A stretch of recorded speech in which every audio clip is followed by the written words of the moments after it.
ಕರ್ನಾಟಕದಲ್ಲಿಯೇ ಅದರಲ್ಲಿಯೂ ಕಲ್ಯಾಣ ಕರ್ನಾಟಕ ಭಾಗದಲ್ಲಿ ಸರ್ಕಾರಿ ಶಾಲೆಗಳು ಅತ್ಯಂತ ಕೆಳಮಟ್ಟದಲ್ಲಿ ಮೂಲಭೂತ ಸೌಕರ್ಯಗಳಿಂದ ವಂಚಿತವಾಗಿವೆ ಎಂದು ಕೆಚ್ಚೆದೆಯ ಕನ್ನಡತಿ ಅನ್ನು ಅಕ್ಕ ಕಳವಳ ವ್ಯಕ್ತಪಡಿಸಿದರು. ಕಲಬುರಗಿಯ ಪತ್ರಿಕಾ ಭವನದಲ್ಲಿ ಕರೆದ ಸುದ್ದಿಗೋಷ್ಠಿಯನ್ನು ಉದ್ದೇಶಿಸಿ ಮಾತನಾಡಿದ ಅವರು, ಮೂಲಭೂತಗಳಿಂದ ವಂಚಿತವಾಗಿರುವ ಸರ್ಕಾರಿ ಶಾಲೆ ಅವುಗಳಲ್ಲಿ ಕೆಲವನ್ನು ಆಯ್ಕೆ ಮಾಡಿಕೊಂಡು ಅವುಗಳಿಗೆ ಬಣ್ಣ ಬಳಿದು ಸ್ವಚ್ಛತೆ ಮಾಡಿ ಮಕ್ಕಳನ್ನು ಹೆಚ್ಚಿನ ಪ್ರಮಾಣದಲ್ಲಿ ಶಾಲೆಯತ್ತ ಸೆಳೆಯಲು ಈ ಪ್ರಾಮಾಣಿಕ ಪ್ರಯತ್ನ ಜನರ ಸಹಕಾರದೊಂದಿಗೆ ಮಾಡಲಾಗುತ್ತಿದೆ. ಇದಕ್ಕೆ ಯಾವುದೇ ರೀತಿಯ ಸರ್ಕಾರದ ಸೌಲಭ್ಯಗಳಿಲ್ಲ. ಆದರೆ ಜನರೇ ಪೋಷಣೆ ಮಾಡುವ ಜಾಗೃತಿಯನ್ನು ಆಯಾ ಗ್ರಾಮಸ್ಥರ ಮನವರಿಕೆ ಮಾಡಿಕೊಳ್ಳುವ ಉದ್ದೇಶ ಈ ಅಭಿಯಾನದಾಗಿದೆ ಎಂದರು. ಶಾಲೆಗಳಿಗೆ ಸುಣ್ಣ ಬಣ್ಣ ಬಳಿಯುವಂತ ಕಾರ್ಯವನ್ನು ಮಾಡಿದ್ದೀನಿ. ಇದರ ಮುಖ್ಯ ಉದ್ದೇಶ ಏನಂದ್ರೆ ಸರ್ಕಾರಿ ಕನ್ನಡ ಶಾಲೆಗೆ ಮಕ್ಕಳು ಬರ್ತಾ ಇಲ್ಲ. ಯಾಕೆ ಬರ್ತಾ ಇಲ್ಲ? ಕನ್ನಡ ಶಾಲೆಯಲ್ಲಿ ಟೀಚರ್ಸ್ ಇಲ್ಲ. ಕನ್ನಡ ಶಾಲೆಗೆ ಬೇಕಾದಂಥ ಮಕ್ಕಳಿಗೆ ಉತ್ತಮ ಆಟೋಪಕರಣ ಪೀಠೋಪಕರಣಗಳಿಲ್ಲ. ಅದಲ್ಲದೆ ಶಾಲೆಗಳು ಎಲ್ಲ ಛತ್ತುಗಳೆಲ್ಲ ಹಾಳಾಗಿರ್ತವೆ, ಸೀಲಿಂಗ್ ಎಲ್ಲ ಹಾಳಾಗಿರುತ್ತೆ, ಕಳಪೆ ಕಾಮಗಾರಿ ಆಗಿರ್ಬೋದು. ಶಾಲೆಯಲ್ಲಿ ಎಷ್ಟೋ ಶಾಲೆಗಳಲ್ಲಿ ಶೌಚಾಲಯಗಳಿಲ್ಲ, ವಿದ್ಯಾರ್ಥಿಗಳಲ್ಲಿ ಒಂದು ಶಿಸ್ತುಬದ್ಧತೆ ಇಲ್ಲ ಕೆಲವೊಂದು ಶಾಲೆಗಳಲ್ಲಿ.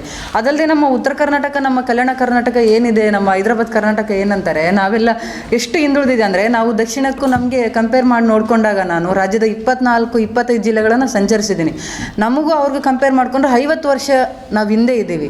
ಅಲ್ಲಿನ ಅಭಿವೃದ್ಧಿ ಆಗಿರ್ಬೋದು, ರಾಜಕೀಯ ನೀತಿ ಆಗಿರ್ಬೋದು, ಶಿಕ್ಷಣ ನೀತಿ ಆಗಿರ್ಬೋದು, ಅಲ್ಲೇಗಿದೆ ಇಲ್ಲೇಗಿದೆ ಅಂತ ನೋಡಿಕೊಂಡ್ರೆ ನಾವು ಯಾಕೆ ಇಷ್ಟು ಹಿಂದುಳಿತಾ ಇದ್ದೀವಿ? ಇದ್ರ ಕುಂದುಕೊರತೆಗಳು ಏನಂತ ನನಗೆ ನಿಜವಾಗ್ಲೂ ಅದನ್ನು ಬಾಯಿ ಬಿಟ್ಟು ಹೇಳೋಕ್ಕಾಗ್ತಿಲ್ಲ. ಯಾಕಂದರೆ ನಾನಿನ್ನು ವಿದ್ಯಾರ್ಥಿನಿ, ಕೆಲವೊಂದು ವಿಚಾರಗಳನ್ನು ಈಗಲೇ ಮಾತಾಡೋದು ಬೇಡ ಅಂದ್ಬಿಟ್ಟು.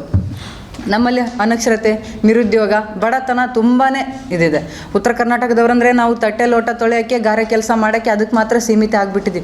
ನಮ್ಮಲ್ಲಿ ಮಲ್ಟಿ ಸ್ಪೆಷಾಲಿಟೀಸ್ ಹಾಸ್ಪಿಟಲ್ ಇಲ್ಲ, ಇದ್ರೂ ಕೂಡ ಉಪಯೋಗಕ್ಕಿಲ್ಲ. ನಮ್ಮಲ್ಲಿ ಯಾವುದೇ ಫ್ಯಾಕ್ಟ್ರಿಗಳಿಲ್ಲ. ಎಷ್ಟೋ ಜನ ಬಡತನದಿಂದ ಪಾಪ ಸುಖ ಸಂಸಾರವಂತೂ ನಮ್ಮ ಜನ ಏನು ಕಲ್ಯಾಣ ಕರ್ನಾಟಕದವ್ರು ಯಾರು ಕೂಡ ಸುಖ ಸಂಸಾರ ನಡೆಸ್ತಿಲ್ಲ. ಸಾಲ ಸೂಲ ಮಾಡಿ ಮದುವೆ ಆಗ್ತಾರೆ, ಯಾರು ಅತ್ತೆ ಮಾವನ್ನ ನೋಡ್ಕೊಳ್ಳಲ್ಲ, ತಂದೆ ತಾಯಿ ನೋಡ್ಕೊಳ್ಳಲ್ಲ, ಬೆಂಗಳೂರು ಮಂಗಳೂರು ದುಡಿಯೋಕೆ ಹೋಗ್ತಾರೆ. ಯಾರು ಸುಖ ಜೀವನ ನಡೆಸ್ತಾ ಇದ್ದಾರೆ? ನೀವು KSRTC ಬಸ್ನ ನೋಡಿರ್ಬೋದು, ಜನರಲ್ ಬೋಗಿ ಟ್ರೈನ್ನ ನೋಡಿರ್ಬೋದು. ಎಷ್ಟು ಜನ ಕಷ್ಟಪಡ್ತೀರ ನನ್ನ ಉತ್ತರ ಕರ್ನಾಟಕ ಜನ.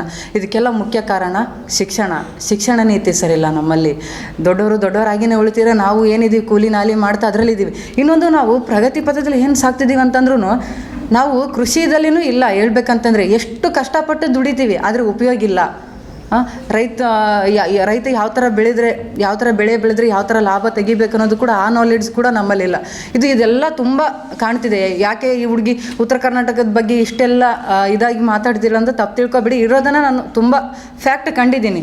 ಹೆಣ್ಮಕ್ಳ ಕಷ್ಟಗಳನ್ನೆಲ್ಲ ಕಂಡಿದ್ದೀನಿ. ಇದನ್ನೆಲ್ಲ ಕಂಡುಬಿಟ್ಟು ಬಾಲ್ಯ ವಿವಾಹಗಳು ಎಷ್ಟೊಂದು ಹೆಚ್ಚಾಗ್ತಾ ಇದ್ದಾವೆ, ಎಷ್ಟೆಲ್ಲ ಕಷ್ಟಪಡ್ತೀರ ನಮ್ಮ ಹೆಣ್ಮಕ್ಳು. ಇದಕ್ಕೆಲ್ಲ ಮುಖ್ಯ ಕಾರಣ ಶಿಕ್ಷಣ. ಈಗ ನಮಗೆ ಬಡ ಮಕ್ಕಳಿಗಾಗಿ ಉಳಿದಿರುವಂಥ ಸರ್ಕಾರಿ ಕನ್ನಡ ಶಾಲೆಗಳು ಮುಚ್ಚುವಂಥ ಹಂತದಲ್ಲಿದ್ದಾವೆ. ಕಲಬುರಗಿಯ ಮಣ್ಣೂರು ಮಲ್ಟಿ ಸ್ಪೆಷಾಲಿಟಿ ಆಸ್ಪತ್ರೆ ಕಲ್ಯಾಣ ಕರ್ನಾಟಕ ಭಾಗದ ಪ್ರಸಿದ್ಧ ಆಸ್ಪತ್ರೆಗಳಲ್ಲಿ ಒಂದಾಗಿದೆ. ಡಾಕ್ಟರ್ ಫಾರೂಕ್ ಮಣ್ಣೂರು ಸಾರಥ್ಯದಲ್ಲಿ ಅತ್ಯಂತ ಅನುಭವಿ ವೈದ್ಯರಿಂದ ಉತ್ತಮ ಚಿಕಿತ್ಸೆ ನೀಡಲಾಗುತ್ತಿದೆ.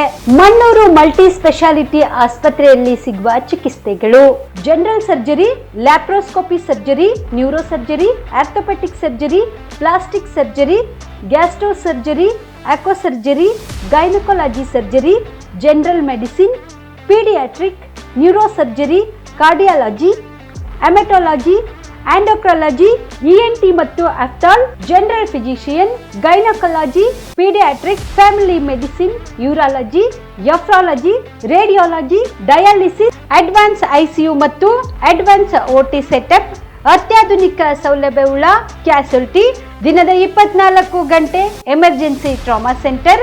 ಹೆಚ್ಚಿನ ಮಾಹಿತಿಗಾಗಿ ಸಂಪರ್ಕಿಸಿ ಬಾರಾ ಹಿಲ್ಸ್ ಸರ್ಕಲ್, ರಿಂಗ್ ರಸ್ತೆ, ಕಲಬುರಗಿ. Phone number 9538786108.